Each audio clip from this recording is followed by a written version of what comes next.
এক মুহূর্ত দেরি না করে উবাই রাদিয়াল্লাহু তাআলা আনহু ঝাঁপিয়ে পড়লেন। তিনি তাকে শক্ত করে ধরে ফেললেন। সেই সত্তা কাঁপতে লাগলো, ভয়ে অসহায় হয়ে পড়ল। সে বলল, আমাকে ছেড়ে দাও, আমরা গরিব, আমাদের সন্তান আছে। উবাই রাদিয়াল্লাহু তাআলা আনহু ছিলেন দয়ালু এবং তিনি ছিলেন সত্যের মানুষ।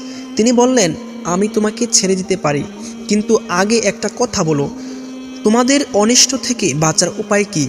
এমন কি আছে যা পড়লে তোমরা কাছে আসতে পারবে না?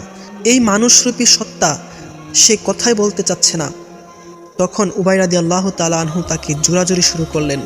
এক পর্যায়ে শত্রুর মুখে চরম সত্য। জিন মাথা নিচু করে বলল, যখন তুমি রাতে ঘুমাতে যাও তখন আয়াতুল কুরসি পড়ে নিও।